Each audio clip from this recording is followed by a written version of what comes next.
Bom dia a todos. Agradeço a presença de todos aqui para participarem desse evento hoje, onde vamos falar sobre neurociência, comportamento e programas de integridade.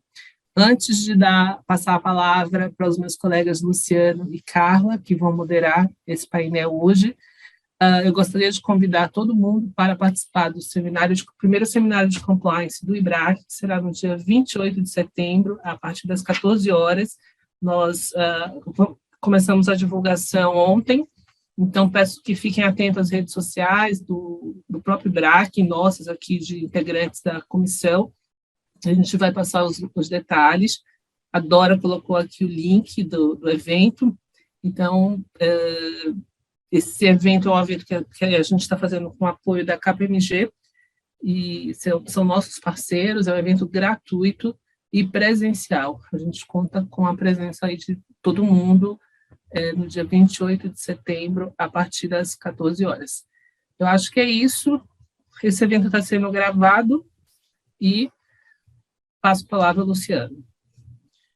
Obrigado, Cissa. Bom dia a todos. Sejam bem-vindos a mais esse evento. Eu acho que, seguindo aqui a nossa tradição do nosso comitê, a gente sempre, enfim, a nossa tradição de sempre trazer temas aí que são de fronteiras, temas que são um pouco fora aí da caixinha. A gente traz hoje um tema super interessante, eu e Carla, a gente vai moderar nos próximos 50 minutos, uma hora, uma discussão diferente. Eu acho que vocês puderam perceber pelo título do evento. A gente vai tratar aqui de neurociência, comportamento e qual o reflexo disso e como isso pode ajudar no final do dia programas de integridade. Eu acho que programas de integridade a gente sempre pensa em política, a gente sempre pensa naqueles risk assessment, nas entrevistas que a gente faz, nos treinamentos, nos processos, em perceber como que isso pode ser uma ferramenta interessante do ponto de vista de gestão.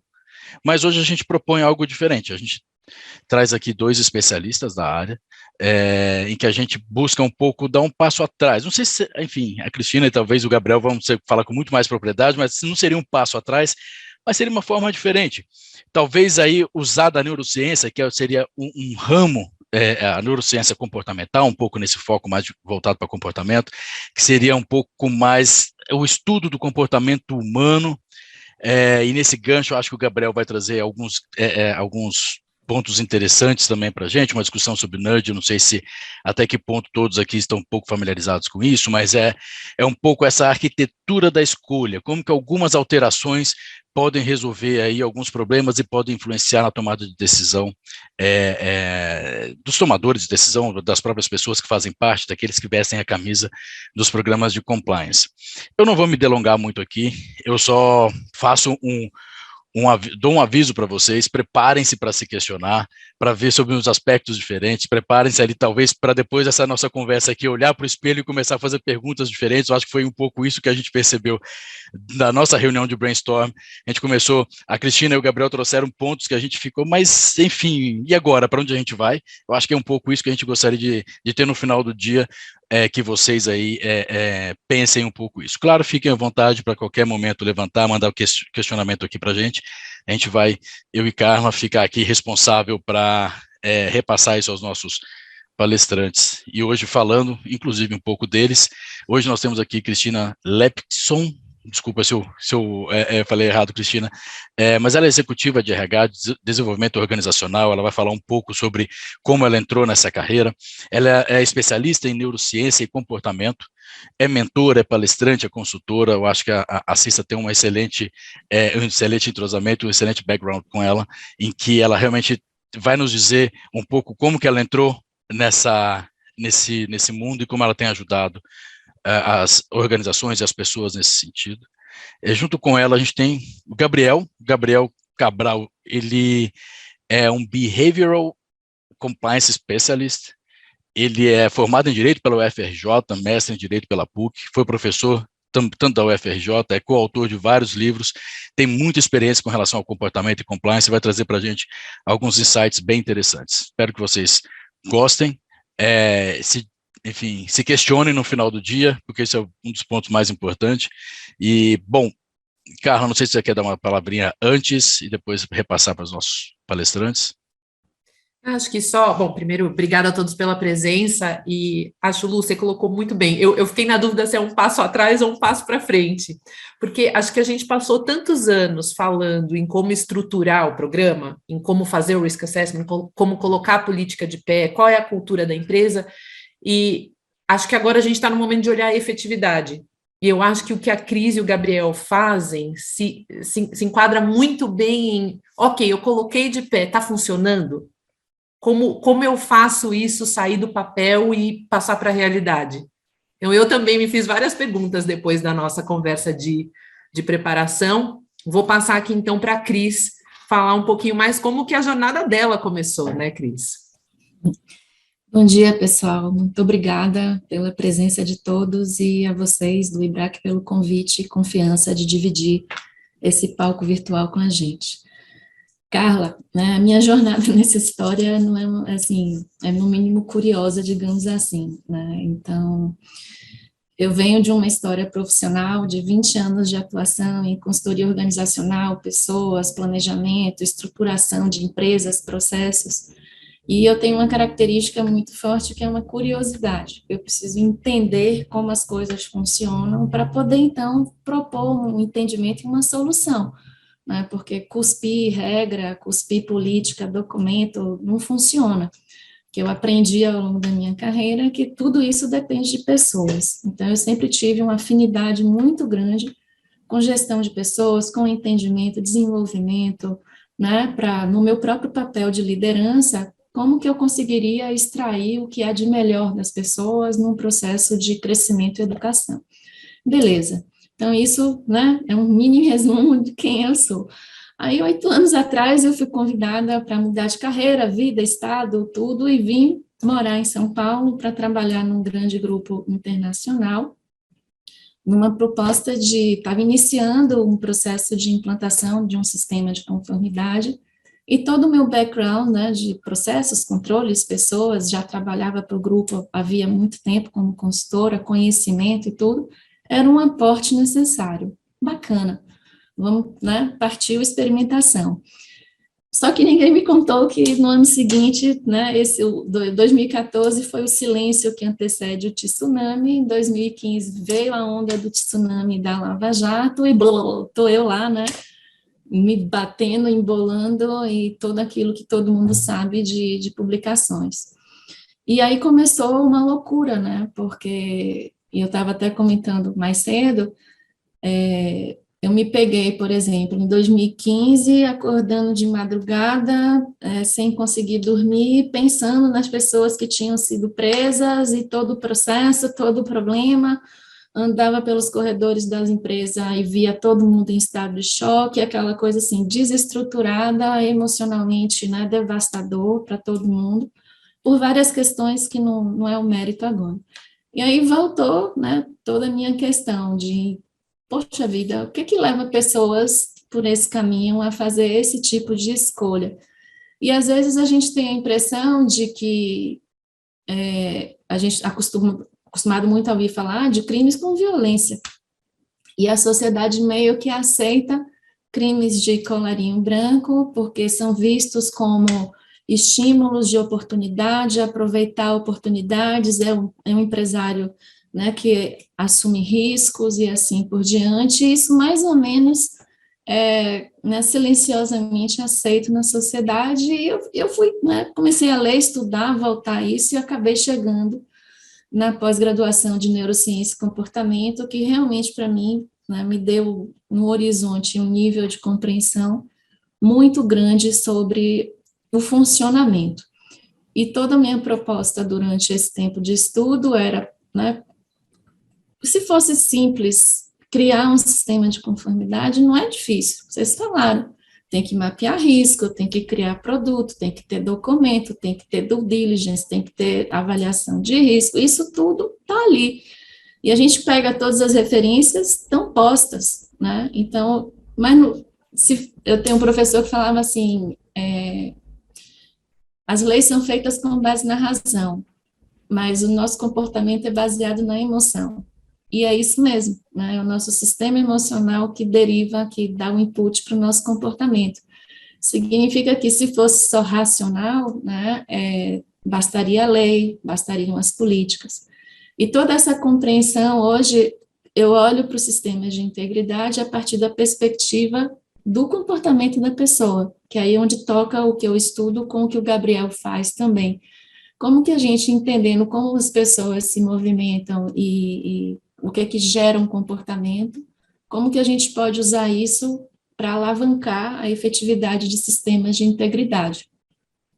E entram várias questões aí, né? A própria questão de evolução da espécie humana, somos seres sociais, precisamos de reconhecimento, vivemos em grupo, e a empresa é um mini grupo que não temos problema de viver em hierarquia, isso faz parte da nossa organização social, mas como que isso se revela em nossos processos de decisão, influência de grupo na tomada de decisão individual, né? Por isso que Tona de Top é o primeiro elemento de um sistema de integridade.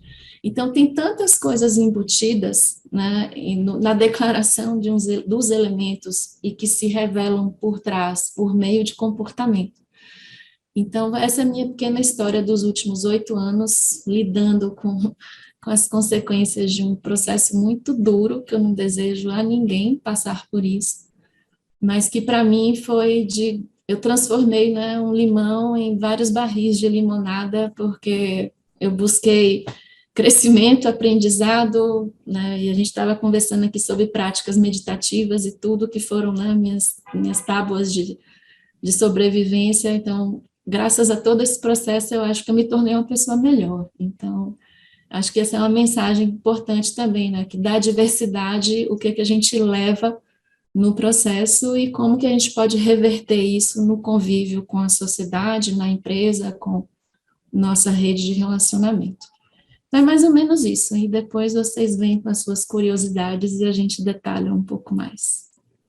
Obrigada, Cris. Acho que você, como todos nós, foram pegos de surpresa, né? Se o pessoal não estava discutindo a importância de compliance, começaram a discutir em 2014, né? E, Gabriel, sua história é um pouquinho diferente, né? Você sempre pensou no lado de pessoas. Eu gosto, pessoal, para quem não sabe, o Gabriel é coautor de um livro que chama Muitos, que trata muito do que a gente vai falar hoje, né? E eu gosto de uma passagem, Gabriel, que você fala, você e os seus coautores falam o seguinte, às vezes a gente fica muito focado em compliance e não foca na integridade, não foca nas pessoas, né? Queria que você contasse um pouquinho mais desse seu desenvolvimento de como o compliance como o comportamento pode ser usado também para os programas de compliance de integridade. Perfeito. Olha, muito obrigado, Carla, Luciano, Maria, Dora, pelo convite. Estou muito honrado de estar aqui, porque, de fato, eu percebo que a lógica desse encontro é, como foi falado até então, pensar em efetividade, né? Eu até gostaria de aproveitar, né, falar um pouquinho sobre mim e trazer uma pequena apresentação, né, em que nós contextualizamos essa ideia e explicamos um pouquinho, né, o que esse tal de compliance comportamental ou ciências comportamentais, né? Que raio de termo é esse? Já vou adiantar que o ponto importante é quem é que tem que ser especialista nisso, né? A ideia não é essa, mas ele, de fato, né, essa linha de conhecimento traz, de fato, dicas muito, muito, muito práticas que podem ser incorporadas no dia a dia, né? E por isso que é tão importante, né, para quem se preocupa com efetividade, conhecer esses elementos, né, e aplicá-los. Então, eu vou aqui rapidamente apresentar um pouquinho minha tela.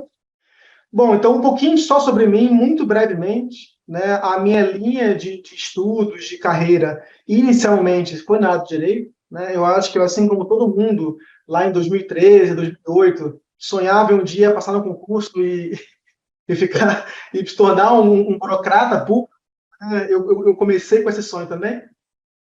Mas, rapidamente, ao longo da faculdade, eu fui vendo que não havia muito alinhamento, né, entre essa minha ideia e a prática. Eu confesso que eu achava o direito em si muito, muito chato, né, e muito pouco estimulante. E rapidamente eu já fui para a área da pesquisa, né, a área da acadêmica, e particularmente para estudar sobre o que à época era um fenômeno muito pouco conhecido, muito novo, que era o nudge, os nudges, né? O livro Nudge tinha sido lançado em 2008, e em 2013, ali por volta, quando eu entrei no mestrado, era ainda um tema muito pouco conhecido e difundido, né? E desde então, eu não apenas venho estudando esse tema, como venho trabalhando para uma empresa, né, que faz serviços nessa área, cria intervenções, treinamentos, formações e tudo mais, né? Então, esse é um pouquinho sobre mim, né? Nos últimos 6 anos, eu venho trabalhando com essa área das ciências comportamentais aplicadas, e nos últimos 2 anos, eu venho trabalhando quase que exclusivamente na área do compliance comportamental, né? E desses esforços, inclusive, saíram, né, como a Carla gentilmente comentou, o livro Muitos, né? E que não custa fazer uma última aqui observação: o livro ele pode ser baixado de forma gratuita, né? livromuitos.com.br, não tem que pagar nada, né? O objetivo do livro é difusão de conhecimento. Tá? Então, vamos falar um pouquinho sobre, né, em que contexto se insere o livro Muitos, em que contexto se insere o compliance comportamental ou a neurociência, né, em todo o nosso contexto aqui. Bom, aqui de forma super breve, esse aqui é um assunto, né, falar sobre esse tema é um assunto para 8 horas, 10 horas de formação, de curso, etc. Mas eu vou tentar aqui fazer um super mega resumo, só para quem não conhece, tentar se familiarizar um pouco mais com os termos. Então, de forma super breve, né, em que momento nós estamos hoje no Brasil? Né, que vale também uma digressão super interessante com Portugal. Em Portugal, agora com a lei de corrupção acabando de ser publicada, eles estão ainda na primeira geração, né? E primeira geração por quê? Porque aqui nós falamos de indicadores de efetividade. Por muito tempo no Brasil, mostrar que um programa de integridade era efetivo era mostrar que ele existia, né? Só em ele existir, você tinha um ok lá. Parabéns, você está bem, você está atualizado, está tudo certo, né? E um tempo depois, a ideia, né, que os órgãos de controle e os próprios profissionais da área começaram a mudar um pouco de ideia. O ponto não é apenas do programa existir, mas ele ser customizado, ou seja, não ser um copia e cola de algum outro programa similar, parecido. E, finalmente, mais recentemente, os órgãos de controle, os próprios profissionais, começaram a trabalhar em termos de efetividade como se fosse o alcance do programa. Então, aqui as métricas eram coisas do como: qual é a porcentagem de colaboradores que participaram de treinamentos? Quantos colaboradores acessaram o código? Né? E esse tipo de métrica, né? Ou seja, nós mostramos o quanto o programa qual o alcance dele. E, né, isso sendo um sinônimo de efetividade.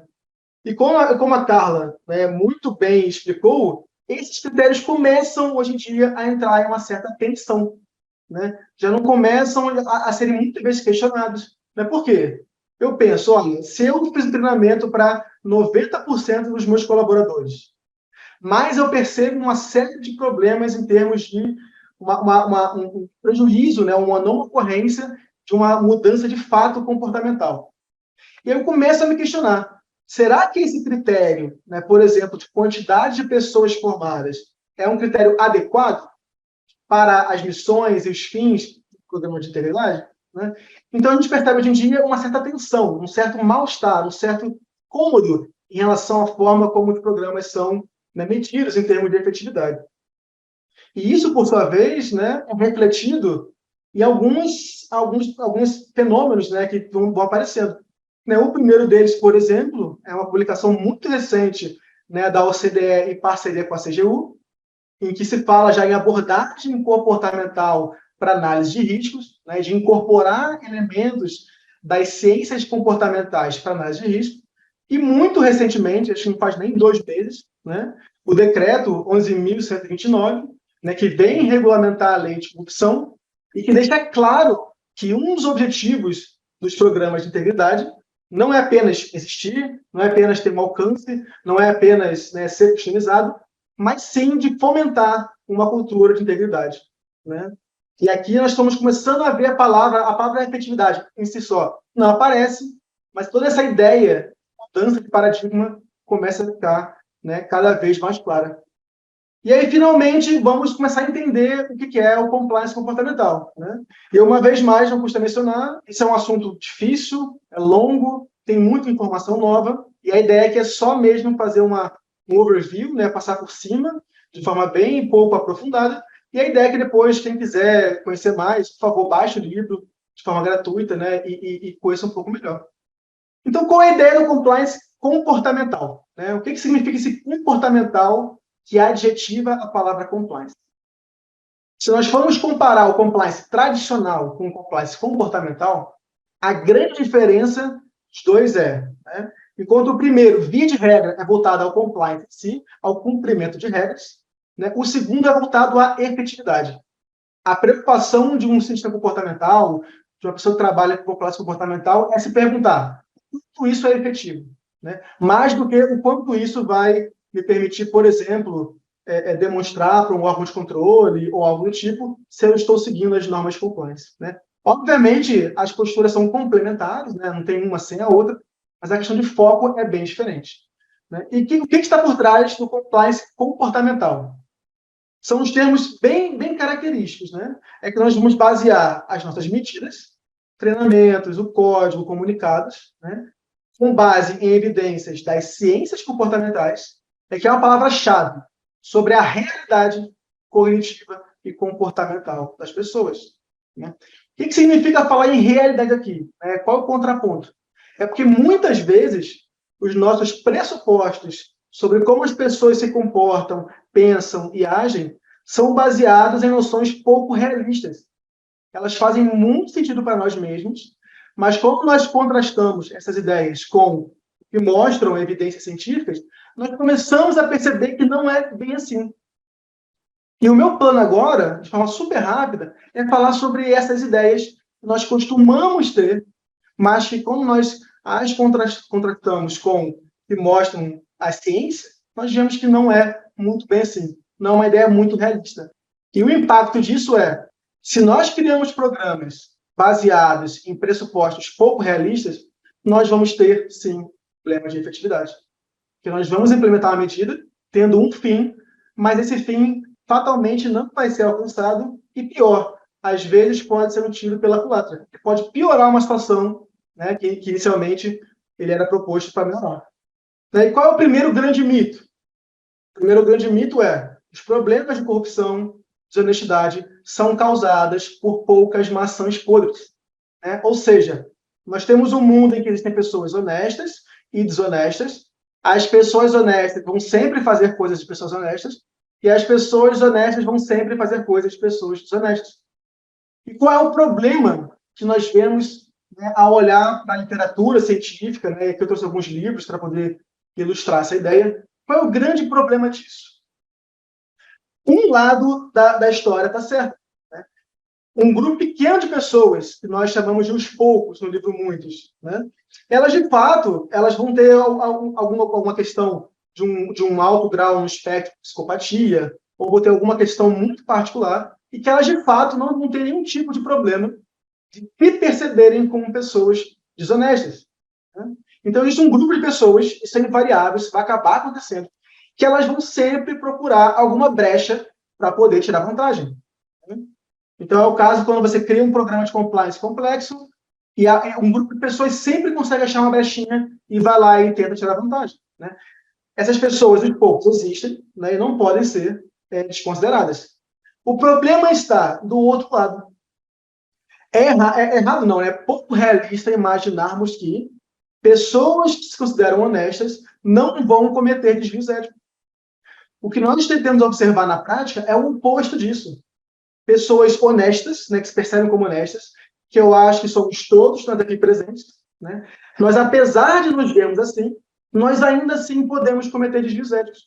E o pior, vamos cometer o tempo todo. Né? A regra é que nós vamos vir a cometê-los.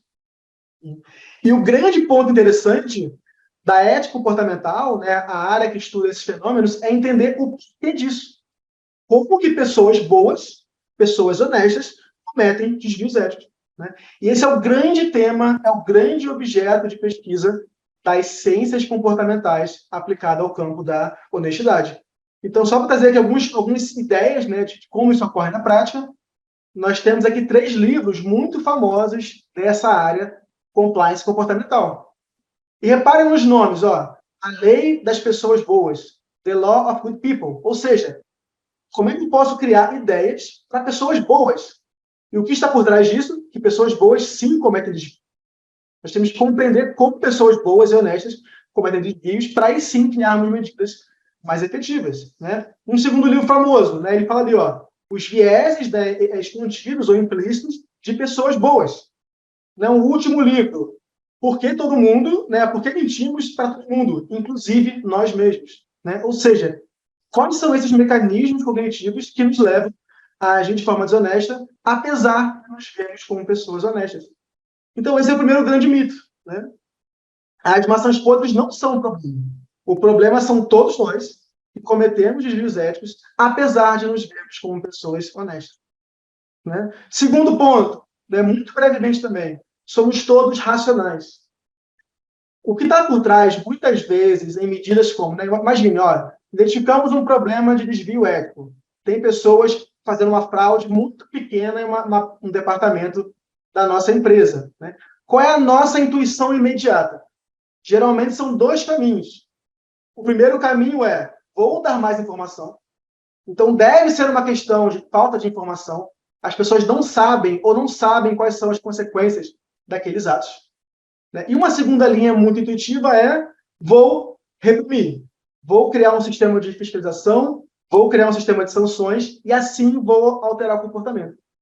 E reparem no que está por trás dessas duas formas de agir. Está partindo do pressuposto que as pessoas são agentes racionais, previsíveis, consistentes, que são somente, né, influenciadas por fatores externos ou extrínsecos, né? E qual é o problema disso? Quando nós observamos na prática do dia a dia, olhamos para o lado mesmo, percebemos que não é bem assim, né? As pessoas muitas vezes não são consistentes, elas agem de forma emocional, né? Elas são facilmente distraídas por uma questão que está em destaque em uma comunicação, e por aí vai, né? Então, esse seria o segundo mito. Finalmente, o terceiro e último mito, está ligado a esse anterior, se eu tenho um problema de desvio ético, a minha solução vai ser aumentar os controles. Falta controle. Se eu tenho 2 controles, eu vou botar 4 controles. E se 4 controles não funcionarem, eu boto 8. E por aí vai. E qual é o grande problema disso? Aqui é uma questão ligada à psicologia, né, da motivação, de como as pessoas são motivadas. Né? De uma vez mais, de forma super breve, tentar explicar isso em poucas palavras, mas, via de regra, né, quando nós olhamos para a literatura científica, nós percebemos que as pessoas têm 2 grandes tipos de motivação para fazer coisa. Uma motivação mais controlada, ou extrínseca, uma motivação mais autônoma ou intrínseca, né? E, via de regra, nós damos incentivos extrínsecos, mais controle, mais sanção, mais punição, quando nós queremos motivar as pessoas a agirem de uma forma. E onde que mora o grande problema aqui? Se as pessoas já têm uma motivação interna, autônoma, intrínseca, para agir de uma forma, quando eu adiciono incentivos externos, extrínsecos, multa, controle, recompensa, etc., o efeito não é uma multiplicação, ou uma duplicação, ou o dobro de motivação. Então, a pessoa tinha motivação intrínseca, adicionou a motivação extrínseca, agora tem 2 motivações. E é pelo contrário. Essa motivação externa, extrínseca, ela acaba corrompendo, ou atrapalhando, ou expulsando a motivação intrínseca, né? Isso vale para comportamentos honestos, né? Para agir de forma honesta. As pessoas, via de regra, já têm a motivação para agir de forma honesta. E muitas vezes, quando nós trazemos incentivos externos, mais controles, por exemplo, nós estamos atrapalhando, incomodando essa motivação que as pessoas já tinham para agir de forma honesta. Finalmente, né, como a Carla gentilmente mencionou, essas ideias todas estão bem profundamente explicadas no livro Muitos, né? Eu tentei aqui fazer uma coisa muito difícil, que é resumir isso em 10 minutinhos, tentei o melhor. Né? E, finalmente, só para dar aqui um breve, né, a última parte, explicando quem são os muitos e quem são os poucos, e por que isso é relevante para um profissional de compliance. Né? Primeiro, quem são os muitos e os poucos? Os muitos são as pessoas que têm uma motivação intrínseca para agir de forma honesta em alta. Somos todos nós. Pessoas que naturalmente se veem como honestas e veem na televisão casos de corrupção e ficam chateadas, né, e falam para os filhos que têm que agir da forma certa. Pessoas que valorizam essa autopercepção de pessoas honestas. Os poucos não. Aqui é um ponto muito fundamental. Muitos são usualmente honestos. Ou seja, via de regra, não tendo nenhum tipo de pressão contextual, nenhum tipo de questão do contexto, decisão desfavorável, elas vão agir de forma honesta. Já os poucos, é o contrário, são pessoas que vão tentar, né, ser oportunistas quase sempre, buscar brechas e tudo mais para agir de forma desonesta. Finalmente, muitos inventam justificativas. O que significa isso? O principal mecanismo cognitivo que levam pessoas honestas a agir de forma desonesta é a nossa capacidade, né, humana de sermos muito criativos em criar narrativas internas que nos permitam agir de forma desonesta sem que isso nos deixe mal ou arranhe a nossa autoimagem positiva. Né? Finalmente, para a gente fechar, né, tem dificuldade de perceber dilemas éticos. Aqui são os pontos cegos éticos, que nós trazemos com alguma profundidade do livro. Né? Muitas vezes as pessoas elas estão diante do dilema ético e, por diversas razões, não os percebem. Né? São oportunistas casuais, né? Ocasionais. Diferente dos poucos, são oportunistas apenas no contexto em que, né, elas são favorecidas a agir de forma desonesta, o que não é sempre. Né? E, finalmente, o ponto mais importante, né, os muitos, como todos nós aqui, são pessoas que se veem como honestas. E, apesar disso, como a gente falou, em razão de mecanismos cognitivos, em razão do contexto, acabam por agir de forma desonesta. Muito obrigado. Obrigada, Gabriel. Acho que até tem um ponto que você comenta no livro, que a maior parte dos programas de compliance acaba tratando os muitos como os poucos e criando todo um sistema de desconfiança, né, que afeta diretamente na motivação das pessoas de como elas vão se comportar. E aí que eu queria voltar para a Cris. Cris, a gente falou muito de comportamento e de motivação.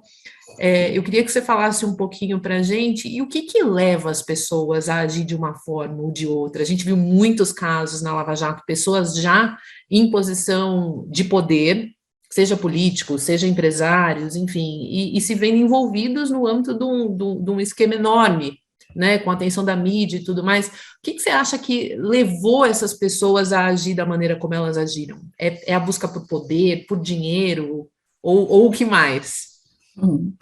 Eu não vou poder falar exatamente por essas pessoas, né? Mas eu vou poder compartilhar aqui um invólucro de potenciais explicações que podem levar a essa situação. Muito do que o Gabriel falou, né, começa da narrativa. Então, a gente, né, tem um bichinho que mora na cabeça da gente que está o tempo inteiro ali escrevendo narrativas para justificar o comportamento, porque esse conflito é permanente. Todos nós vivemos esse conflito de olhar no espelho, pensar sobre nós mesmos como pessoas honestas e diariamente querer se beneficiar de atos de desonestidade. Isso é fato. Se você parar para pensar, é como você dirige no trânsito, como que você se comporta com as regras de condomínio, né, as filas de supermercado e assim vai. São esses pequenos atos. A questão por trás disso é que o cérebro ele é flexível. Então, à medida em que você tem uma tolerância grande para esses pequenos atos do dia a dia, você está passando uma mensagem de dizer tudo bem. Então, você está ampliando a plasticidade do que seria um padrão comportamental. E aí, à medida que você vai dando um passinho, né, repetido nesse processo, você está construindo um hábito de tolerância para esse comportamento. E pode cair na situação que o Gabriel falou, de no momento em que você está diante de um dilema ético, você não é capaz de reconhecer aquilo, porque você está justificando, você já entrou num ciclo de justificativa constante sobre isso e vira um hábito novo, né? Já virou um padrão. O seu sistema de alerta já não gera a resposta fisiológica para dizer que gera um desconforto naquilo ali. E a gente não costuma ouvir o corpo. E o corpo dá sinais. Se você parar para pensar, uma situação que você tenha vivenciado, Carla, de uma mentira mais séria, que a mentira faz parte da sociedade, mas quando você, né, as pequenas mentiras do dia a dia, mas quando você se coloca diante de uma situação mais intensa, né, com um conflito mais forte, pode parar para lembrar que gerou um desconforto no seu corpo. né? A mão tremeu, a barriga deu borboleta na barriga, aquele mal-estar, suor frio, o que seja, mas a gente é educado para ignorar essas emoções, e elas, na verdade, estão nos alertando para não entrar na situação. Então, são várias as questões que podem entrar como resposta no que você falou. Eu vou mostrar aqui para você uma coisa, e de repente a gente avança nesse caminho aí. Eu vou mostrar aqui para vocês, e aí você me responda, Carla. Deixa eu colocar aqui no modo apresentação. Se eu te apresentar esse perfil, digamos, Carla, olha só, eu tenho essa pessoa aqui que eu queria te apresentar para você contratar. Me diz aí em que posição que você contrataria essa pessoa na sua organização. Então, essa pessoa tem uma excelente capacidade de coordenação de pensamento, de planejamento, consegue organizar múltiplas tarefas, resolve raciocínios conflitantes, é aquela pessoa que tem boa tomada de decisão, que consegue antecipar as consequências, né, que monitora os estímulos, controla o próprio corpo na reação, né, para não ter espantos e, né, consegue estar atenta à reação do corpo, planeja os movimentos, tem melhor habilidade na tomada de decisão e consegue se conectar com outras pessoas para antecipar o que a gente chama teoria da mente, né, perceber o que é que o outro está falando. Olhando esse perfil aí, você encaixa essa pessoa em que posição na sua empresa? Cris, ó, pegadinha, porque a gente não combinou antes, eu não sei quem é esse indivíduo. Mas, mas olhando um perfil... Eu não sei você, mas eu iria, para CEO. Então, gente... Cara, né? Fantástico. Essas são as características que a gente olha, exatamente, é o CEO, é o CFO, é o cara que está ali na frente do negócio, mas sabe que são características, isso daqui, são características do cérebro de pessoas que cometeram crimes de colarinho branco. Então, essa é uma das questões, né? Então, a gente, novamente, como eu falei mais cedo, esse tipo de crime, como não gera sangue, como não tem violência, a pessoa não está em contato direto com o resultado do roubo, do ato em si. Se a gente pensar a corrupção, a consequência é muito distante. E se você perguntar, possivelmente, para as pessoas envolvidas em Lava Jato, se elas seriam capazes de ir à esquina com uma arma, fazer um assalto, possivelmente não, né? Mas quando a gente olha para esse cérebro, esse é um cérebro que tem uma característica de um desenvolvimento superior da sua parte racional e da toda a capacidade de planejamento e de antecipação de movimento, de olhar para riscos. E quando a gente olha para os perfis que a gente busca nas empresas, isso pode estar encaixado, né? Porque a gente quer a pessoa... Isso poderia ser um job description, facilmente. Então, é um job description facilmente. Só que a gente não analisa se a pessoa tem isso por uma questão de aprendizado ou se é por uma disfunção, porque neste caso é uma disfuncionalidade, porque o córtex pré-frontal dessas pessoas, ele tem uma espessura maior. Então, é uma disfuncionalidade, é decorrente de uma característica que não é o padrão, né? Então, essa é uma situação, e a gente não pode fazer, não faz, né, nenhuma análise de ressonância magnética para conhecer a história e o perfil do cérebro de cada um de nós, e eu posso estar colocando uma pessoa dessa, e ela vai crescer, porque ela tem toda a competência e capacidade de crescer e de tomar boas decisões, mas se o ambiente não for favorável, ela pode ir para a tomada de decisão equivocada. Que aí volta a questão da influência do grupo, volta para a questão, né, de qual é o objetivo daquele grupo reunido ali, né, que vem a questão do tone at the top. E tem outro estudo que fala que também, isso tudo, são as questões que eu fui buscando, como é que eu explico, o que motivaria essas pessoas, que são pessoas bem educadas, bem posicionadas na sociedade, com reconhecimento, com acesso à informação, com a qualidade de vida material, digamos assim, destacada, privilegiada, por que escolhe? Então, tem um outro estudo que coloca dessa forma. Eu tenho 2 tipos de pessoas que cometem esse tipo de hábito.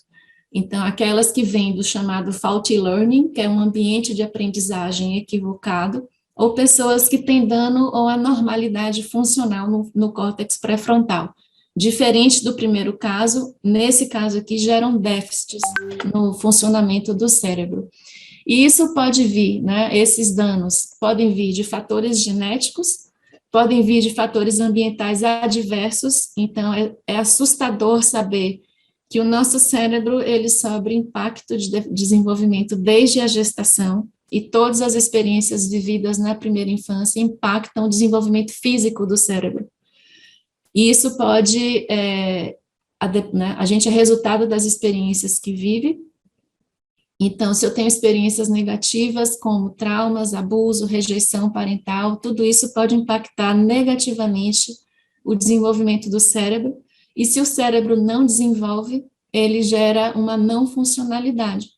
Então, é muito cruel você pensar que você tem uma sociedade que deixa crianças em situação de violência doméstica, e essa criança não tem culpa, ela não pode ser responsabilizada por isso, e aos 16 anos ela já tem um cérebro atrofiado e pode ser um psicopata, e comete atos e crimes, e ela vai ser penalizada a partir daquilo ali por uma coisa que não foi uma escolha. Porque quando eu tenho um fator tão forte como esse, que impactou negativamente o desenvolvimento físico e consequentemente, o funcional, não é por uma escolha que ela tomou aquela decisão, ela não tem capacidade de julgamento moral sobre aquilo, e ela vai ser penalizada, né, na adolescência ou na vida adulta. Causas físicas de lesão cerebral traumática, então pancadas, perpassar o cérebro, tem casos muito típicos sobre isso, e questões às vezes temporárias, como tumores, derrames, que levam a modificar a estrutura física, e tudo que afeta a estrutura física afeta, mesmo que seja por uma pressão temporária, como um tumor, afeta a questão comportamental. Então, nesses casos, tudo isso gera déficit de funcionamento, diferente do primeiro caso que a gente viu, que é um superávit de funcionamento. Mas, novamente, eu não conheço o cérebro das pessoas, né? Então, entre o que o Gabriel falou, a gente tem a motivação natural, e tudo isso talvez venha também de como você constrói esse contexto, o que é que você está estimulando, que mensagens você está colocando ali do que é o comportamento aceito e esperado das pessoas, e como você desenvolve esse trabalho. Mas quando eu tenho essas pessoas que têm o déficit de funcionamento, elas têm uma característica que elas não aprendem com o erro. Então, a gente vê pessoas repetidamente cometendo aquela mesma situação, e você fala, puxa vida, mas fulano já foi orientado, já teve treinamento, né, já passou por uma ação disciplinar, e ele continua repetindo, ele é maluco? Não, ele pode ter uma característica física que a gente não conhece. Existem outras situações, Carla, que hoje também se fala que a corrupção pode ser comparada a uma adição às drogas. Então, existem estudos que mostram que o nosso sistema dopaminérgico, que é o sistema de reconhecimento de prazer e recompensas, ele é naturalmente ativado pelo nosso sistema transsinético, então, os nossos 5 sentidos, que são as nossas recompensas naturais, de água, alimentação, né, as questões que a gente percebe pelo sistema dos 5 sentidos. Mas ele também pode ser ativado por recompensas abstratas, e o dinheiro é reconhecido como uma recompensa abstrata. De que forma? E se a gente parar para pensar, a gente também experimenta isso como muitos. Quando você é convidado, por exemplo, vou receber uma premiação da melhor advogada do Brasil. No momento que você recebe isso vai acontecer daqui a um mês, você já teve uma antecipação da recompensa. Você já sentiu aquele prazer daquele reconhecimento. Quando você é convidado para uma festa, quando você fala, puxa, vou comprar o meu apartamento. E a gente, às vezes, né, tem essa antecipação, e quando o evento em si acontece, a antecipação foi maior do que o próprio evento, né, quando ele se concretiza. E o dinheiro tem esse poder, né, porque por meio do dinheiro, e nós somos a única espécie na natureza que se relaciona com dinheiro, eu consigo criar uma antecipação de recompensa, né, de vou ter uma casa melhor, vou ter um carro melhor, vou ter aquelas coisas materiais que só existem no mundo da espécie humana. E hoje o que se sabe é que, né, para algumas pessoas, isso ativa de tal forma esse sistema dopaminérgico que pode ser comparado a uma adição. Então, gente, essa questão da antecipação do dinheiro como recompensa e adição, eu vou mostrar aqui para vocês, eu vou pular, era um vídeo que mostrava o resultado de uma investigação de um comprador que foi, né, denunciado no canal de denúncia, e ele tinha anos trabalhando na empresa, e teve uma relação com um fornecedor que tinha sido indicado para participar do processo pela própria presidente da empresa. E ele, ainda assim, né, disse, olha, tinha que ter propina na jogada com ele. E o investigador pergunta, mas rapaz, você sabia que ela era amiga dele, e ainda assim você insistiu? E ele falou, se eu não insistisse, não seria eu, porque me dá um prazer muito grande, né, experimentar essa situação.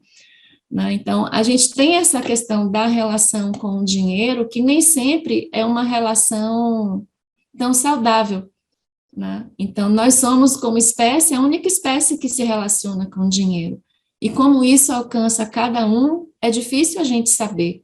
Porque desde criança, se você parar para pensar, né, a criança fala, né, pede as coisas para os pais, e não posso porque eu não tenho dinheiro, não, agora não posso porque, né, então vai criando uma relação de recompensa com o dinheiro que não é nem sempre tratada de forma saudável, e isso pode ir escalando, né, até chegar nesse processo de antecipação de recompensa, e esse impacto que pode ter no sistema de reconhecimento de prazer que cada um de nós tem no sistema dopaminérgico.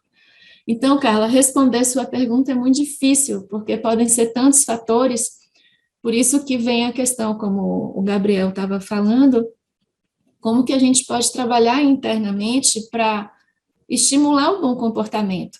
E, às vezes, a gente vai pelo caminho de penalizar sempre o mau comportamento.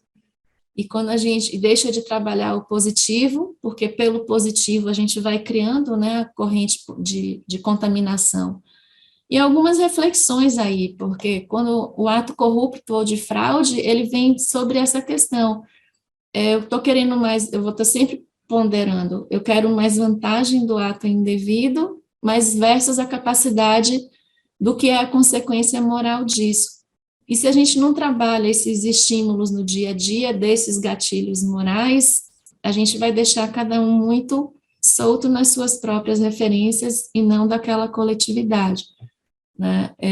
A questão de que o controle externo da ameaça da punição fortalece a modulação vem desse sentido, de que a gente quer pertencer e que a gente vai ponderar qual é a consequência da minha escolha.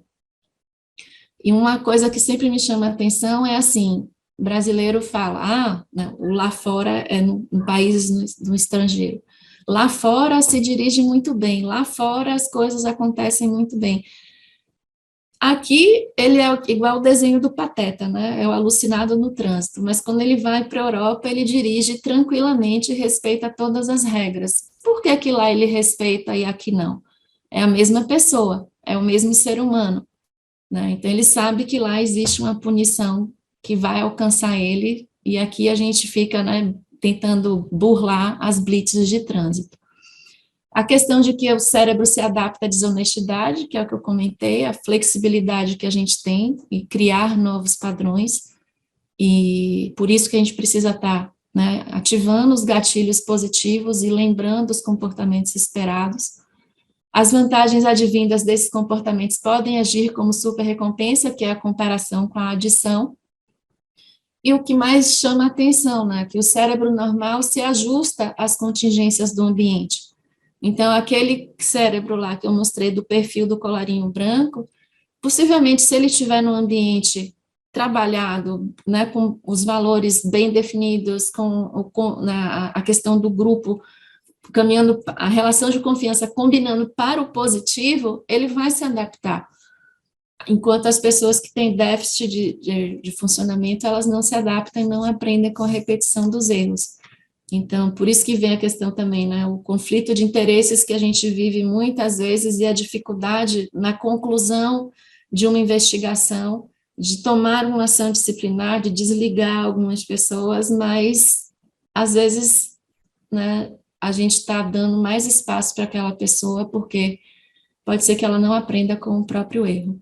Então, Carla, sua pergunta é muito difícil de responder simplificadamente, porque a gente não vai botar as pessoas, né, dentro de uma câmera de ressonância magnética, e hoje em dia já existe um conceito que vocês, como advogados, podem até investigar mais, que chama neurolaw, que é a utilização dos achados da neurociência em processos de julgamento criminal, e muitas pessoas sendo, inclusive, absolvidas pelo entendimento de que o déficit funcional que ela tem é estrutural, vem da infância e que, portanto, ela não pode ser responsabilizada se ela não tem capacidade de tomada de decisão.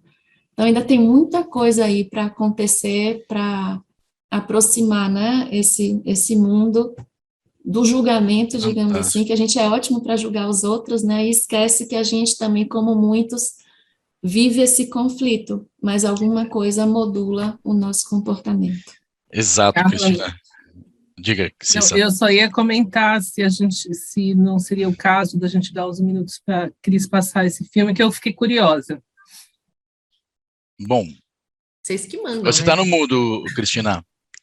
Desculpa, Cícero, eu tentei, mas ele não entrou, então vai ficar para uma próxima oportunidade. Mas é o resumo que eu falei. Até pediu no chat, a gente deixa o link. Você acha, Cris, que dá para mandar o link depois do vídeo? Eu vou procurar, tem o link, foi uma live que eles fizeram completa, eu posso pegar esse link e mando para vocês e vocês divulgam. Beleza. Perfeito, Cristina.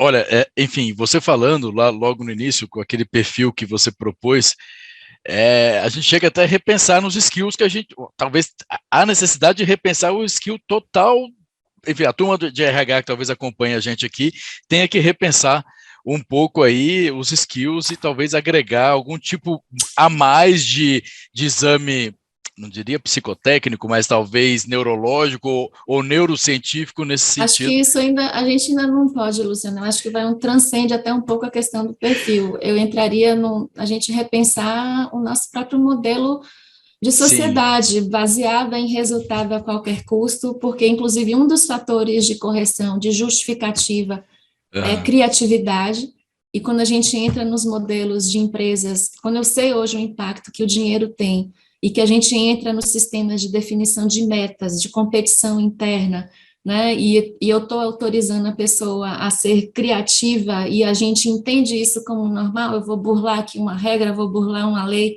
para gerar um resultado, e a gente sabe o efeito agora que o dinheiro pode causar, gente, é muito mais do que somente um skill.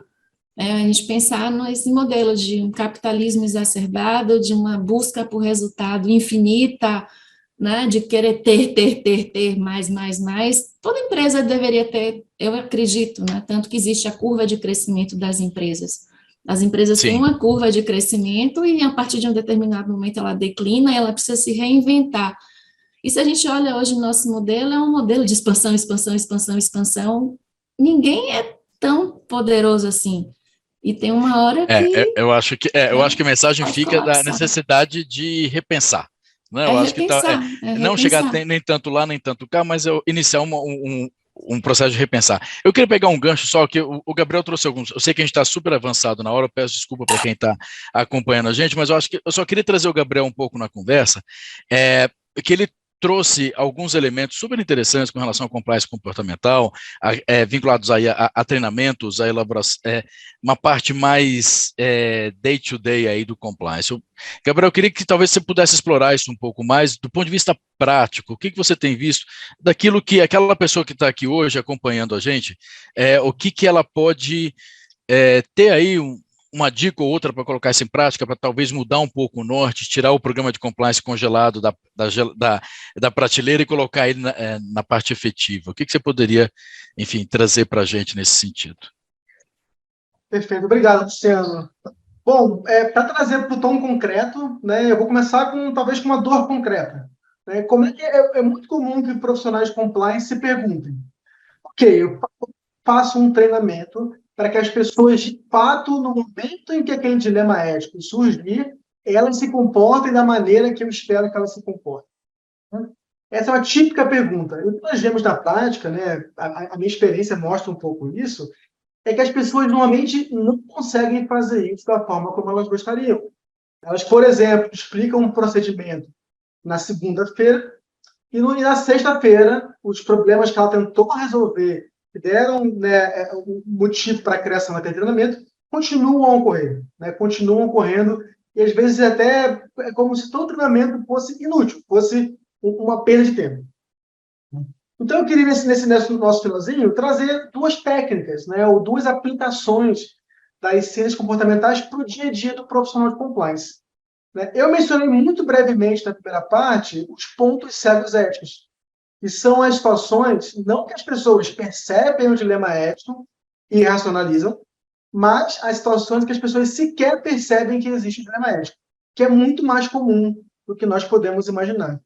E para explicar esse ponto, né, para poder explicar essa aplicação dessa técnica, nós temos que entender um conceito bem interessante, que é o de cognição fria e quente. Né? Via de regra, nós no dia a dia, mas agora aqui, estamos em um estado que nós podemos considerar como cognição fria. Por quê? Não há nenhuma pressão contextual muito significativa, a nossa mente está calma, relativamente calma e focada no assunto em questão, né? Os nossos princípios éticos estão sendo ativados aqui em diversos momentos, em razão das comunicações, nós pensarmos, de falarmos em livros sobre corrupção e tudo mais. Né? Então, nós estamos em um estado frio, né, que a gente pode chamar do nosso should self, ou nosso eu que deveria. É o nosso eu que vai pensar sobre como agir. E, geralmente, é assim que as pessoas estão em um momento do treinamento. Porém, né, aqui é um conceito muito importante para entender por que esse problema ocorre no treinamento. No momento em que o dilema ético surgir, da forma como ele surgir, visceral, não antecipado, com características totalmente únicas e não imaginadas, né? As pessoas vão estar em um outro estado, né? Em um outro eu, que é essa cognição quente, ou o oneself, né? O eu que quer. Não é mais o eu que deveria, o true self, mas o oneself, o eu que quer. E, geralmente, naquele momento, a pessoa vai ter um conjunto, né, de incentivos, de influências, que é bem diferente daquele que estava no treinamento. Então, de forma muito específica, por que será que no meu treinamento as pessoas entendem, concordam comigo, e na hora H, no momento chave, elas não correspondem àquilo que eu falei para elas? Não é culpa delas, não é que elas são cínicas e no treinamento fingiram que entenderam e não entenderam. Mas não, porque na hora que o dilema ético de fato ocorreu, era impossível antecipar como seria na prática, e o mais importante, era impossível antecipar o quão visceral seria a tentação. Né? Só para dar um exemplo super rápido, que eu acho que é muito interessante. Né? Esse estudo ele foi levado num contexto de entrevistas, em que o entrevistador, no caso seria um homem, faz perguntas impróprias para entrevistadas. E aí, para testar essa ideia, por exemplo, pegaram, né, um grupo de mulheres, né, e pediram para elas simular uma eventual entrevista, pensavam sobre uma entrevista com essas características. Então, olha, imagina que você amanhã estivesse numa entrevista e que o entrevistador perguntasse para você, por exemplo, se você tem namorado, se você é tão bonito assim, ou algo do tipo, algo bem próprio. Né? E naquele contexto, cognição fria, a grande parte das mulheres afirmou que eu sairia da entrevista na hora em que essa pergunta surgisse. Né? O nosso cognição fria respondendo, né? É um outro momento, é um outro eu. E aí botaram essa ideia em prática. Olha, vamos de fato criar um ambiente para uma entrevista para um estágio aqui acadêmico, em que o entrevistador vai fazer essas perguntas tal como nós descrevemos para esse do grupo. Né? E aí, no caso concreto, no dia em que as pessoas de fato participaram da reunião, nenhuma mulher saiu da entrevista. Todas elas ficaram até o final. Elas poderiam pensar, caramba, então elas mentiram antes? Ou será que elas de fato não ligam muito para sua autoestima? Né? Não. É porque nós temos que entender que existe a cognição fria e quente. E como é que nós podemos usar isso a nosso favor em um treinamento? Usando uma técnica chamada de antecipação, que é, em vez de eu explicar os parâmetros gerais sobre como as pessoas devem agir com base em grandes princípios, transparência, ética, né, que podem gerar ambiguidade e não vão ajudar as pessoas no caso concreto, o mundo ideal, né, é um mundo em que eu vou antecipar o dilema ético tal como ele ocorrerá na prática. Né, e não de uma forma geral, não de uma forma abstrata, mas de uma forma concreta, tentando, inclusive, permitir às pessoas que elas antecipem o tipo de dilema, o tipo de questão que naquele momento vai estar mais aflorado. Só para dar um exemplo. No treinamento, a pessoa ela pode estar focada na comunicação e esquecer, por exemplo, que ela tem uma dívida, não paga. Porém, no momento em que o dilema de fato ocorrer, a questão da dívida vai estar saliente, que não está no momento do treinamento. Então, é por isso tão importante nós trazermos esses elementos para antes, para o momento em que as pessoas estão com a sua cognição fria aflorada, e não esperar que elas estejam no momento lá visceral da tentação. Né? Assim, trocando em miúdos, né, se nós fôssemos resumir, esse problema ocorre porque a pessoa para a qual nós treinamos não é a pessoa que vai estar presente diante de um dilema ético real. Para essa pessoa, na cognição quente, né, na hora de fato que o bicho pega, vai lá, é uma sensação completamente nova para ela. Ela nunca se preparou para aquilo, de fato. Né? Eu gostaria também, acho que dá tempo, mais uma breve técnica. Né? Nós falamos de motivação. Né? Existe a motivação autônoma e a controlada. As pessoas, via de regra, têm a motivação autônoma para agir de forma ética, porém, diante do ambiente de business, elas tendem a corromper essa motivação para agir de forma honesta, se e somente se for vantajoso. Ou seja, os incentivos extrínsecos, as multas, as recompensas, acabam corrompendo essa motivação que todo mundo tem, né, via de regra, para ser honesto. Mas tem uma forma de neutralizar esse efeito. Tem uma forma de nós criarmos, por exemplo, um sistema de controle, criarmos um sistema de recompensa, criarmos um mecanismo novo de controle na organização e tentar neutralizar ou mitigar esse efeito perverso que tem sobre a motivação, que é uma técnica chamada de autopersuasão. Como é que funciona? Né? Nós, em vez de darmos a explicação para as pessoas do porquê que elas devem seguir determinado seguir o código, seguir um controle, etc., nós permitimos, sem nenhum tipo de influência, né? Obviamente, algum tipo de influência não tem como evitar, mas nós permitimos que elas, esse é um ponto fundamental, com as suas palavras, diante do seu contexto, ligado ao seu background, ligado à sua vida pessoal, que elas criem as suas próprias racionalizações para explicar o porquê que é importante respeitar aquele controle, seguir aquele código. E essa é uma atividade muito, inclusive, bonita de se fazer, porque a gente começa a entender as pessoas mais profundamente. Né? Nossa experiência prática mostra que as pessoas têm motivações muito diversas e surpreendentes. Uma fala que é porque a religião dela a indica a agir daquela forma. A outra fala que é porque quer ser um exemplo para seus filhos. Então, cada um vai ter a sua explicação. E o mais importante é que, com base nessa técnica, as pessoas vão conseguir manter essa motivação autônoma para agir de forma honesta. É isso, muito obrigado.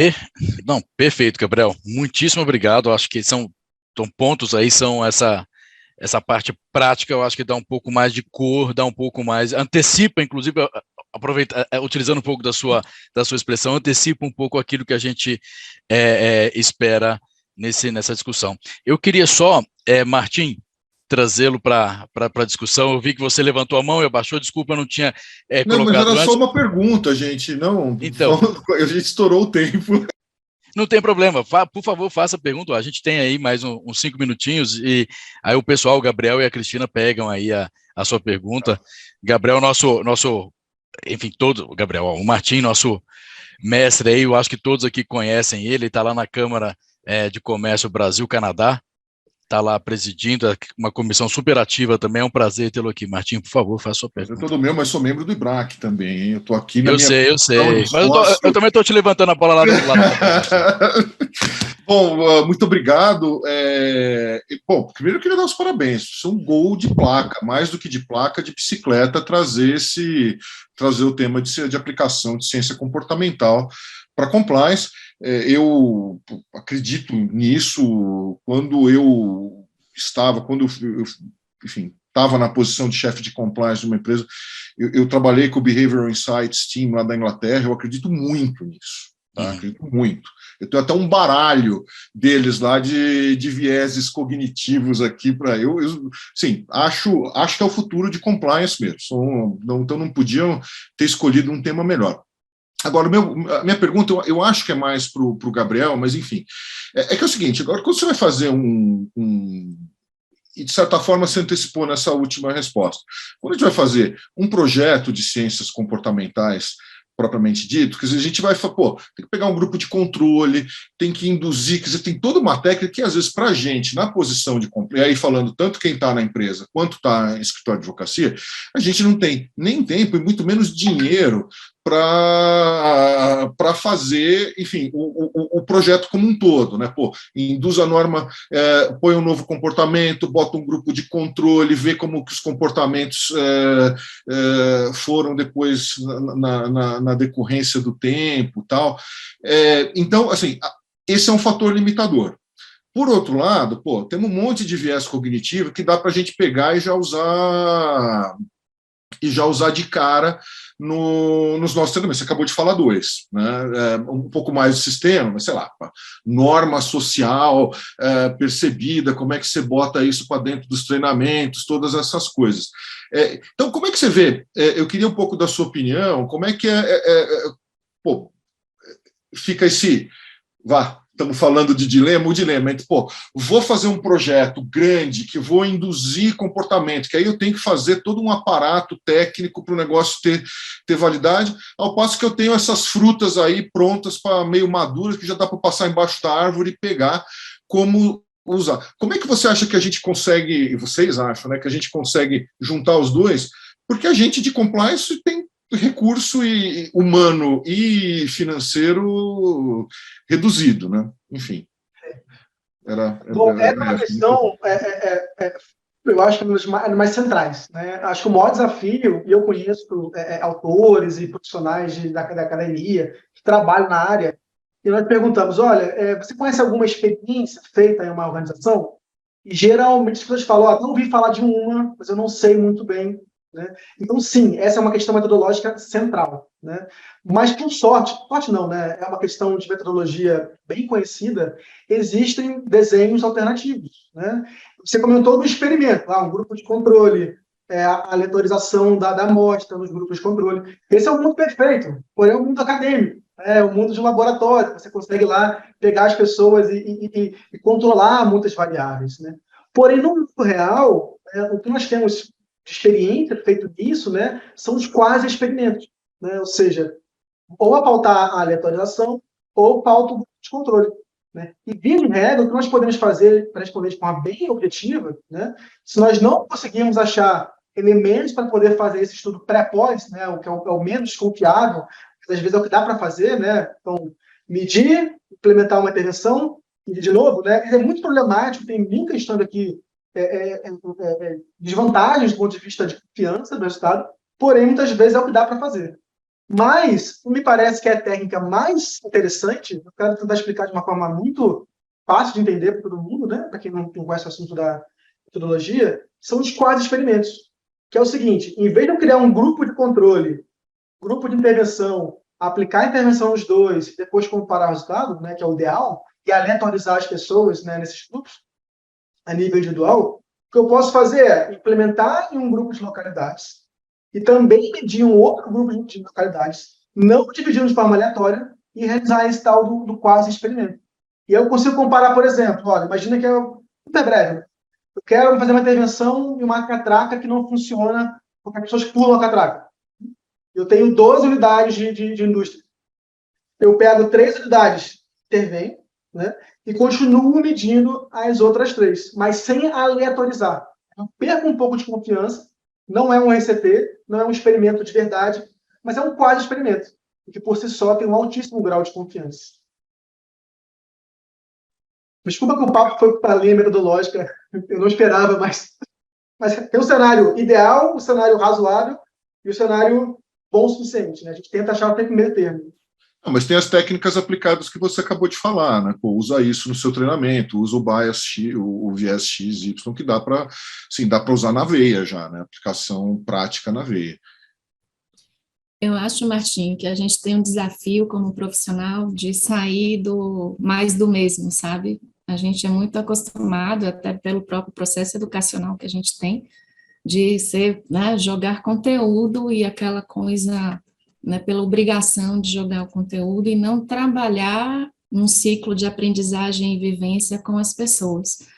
Então, quando a gente estiver estruturando isso, a gente tem que sair um pouco desse padrão, né, de treinamento de prateleira, de como que eu engajo as pessoas, como que eu faço as pessoas, né, falando como o Gabriel comentou, perceber o dilema ético que ela está inserida no seu dia a dia. É um desafio, mas depende também de como a gente se posiciona nesse processo de comunicação, né? E tem outros elementos aí, você falou dos vieses cognitivos, eles são, assim, novamente, o cérebro, ele é preguiçoso, ele vai buscar formas de preservar energia. Então, o que que eu tenho de referência é para lá que ele vai correr. E se a gente não estiver atento, a gente vai para esse modo automático de uma forma muito rápida. Então, como que eu estimulo as pessoas também no dia a dia a prestarem mais atenção a si mesmas, no seu processo decisório, como que elas se posicionam nas suas relações, nas suas questões constantes e diárias. Então, acho que tem esse desafio, sabe, de sair um pouco desse formato de bullet, né, de prateleira, e vamos pensar mais no ser humano, porque o compliance é pessoas, compliance é comportamento. Então, se eu não desenvolvo isso, eu também, né, posso usar as metodologias, posso fazer pesquisa, grupo de estudo, mas se eu olhar para isso de uma forma objetificada, o resultado não vai ser positivo. Pessoal, eu queria só fazer um comentário, porque eu não posso não comentar, mas assim, Gabriel, eu adorei o exemplo que você deu da pesquisa, da entrevista das mulheres. Eu tinha certeza de qual seria o resultado, independentemente de qual foi a resposta no primeiro, antes de se deparar com a situação. Mas, pessoal, eu queria muito agradecer. Mais do que isso, Carla, é esse o ponto. A gente tem uma tendência de, quando a gente está isoladamente, a gente é muito seguro na nossa resposta. Mas quando eu estou em grupo, e aí vem a questão do tone at the top, se isso está alinhado para uma coisa positiva ou para uma escolha negativa. Porque quando a gente está em grupo e dentro de uma empresa você tem a questão do respeito da hierarquia, dos boletos a pagar, porque não vamos ser hipócritas, todo mundo tem questões pessoais, a gente muitas vezes cede num processo decisório, não se dá conta de que está cedendo, racionaliza esse processo, né, porque foi o CEO que falou, porque foi o CCO que falou, porque foi, acabei de chegar na posição, ainda não domino. Então, vem muitos vieses inconscientes aí nesse processo. E quando a gente está sozinho, a gente é muito preciso na resposta, muito preciso na posição. Mas, novamente, se eu não estiver atento, voltamos ao que estávamos falando mais cedo, antes de tudo começar, a questão da atenção plena, a gente escorrega nisso e nem percebe. E aí vem outro processo, que é muito mais fácil, né? Dizer, não, foi a empresa que pediu. Não existe isso, você cedeu também, né? Então, é mais fácil a gente terceirizar a responsabilidade do que eu assumir a consequência da minha decisão.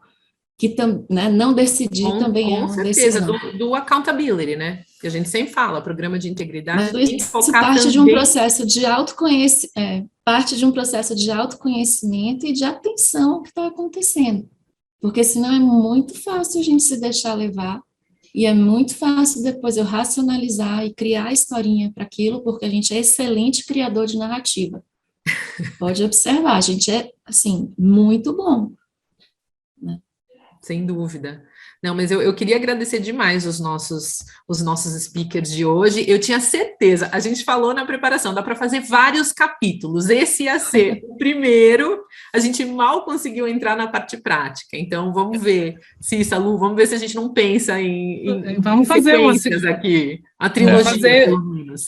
Se o Gabriel e a Cris tiverem disponibilidade, a gente pode sim fazer uma segunda conversa. E aproveitando, e antes da Carla e o Luciano fazerem o encerramento, eu gostaria de convidar, a gente teve uma plateia aqui bastante interessante, atendendo a nossa reunião, para que participem, né, do nosso comitê de compliance do IBRAC, é um comitê aberto, pode ir na página do IBRAC fazer o pedido de cadastro, e vocês começam a entrar na nossa mail list para poder participar dos nossos eventos. A próxima reunião é no dia 11 de outubro, a gente promete que vai trazer outro hot topic aqui para discussão. E, por fim, tem algumas pessoas no chat pedindo recomendações de livros e cursos. Eu vou conversar com o Gabriel e com a Cris, e na próxima reunião a gente compartilha aí, porque eu não sei se a gente tem um contato de todo mundo que está aqui participando, mas quem vier dia 11/10 vai ter direito a esse bônus, vamos dizer assim. É um nudge, vamos incentivar comportamento. Isso. É isso mesmo.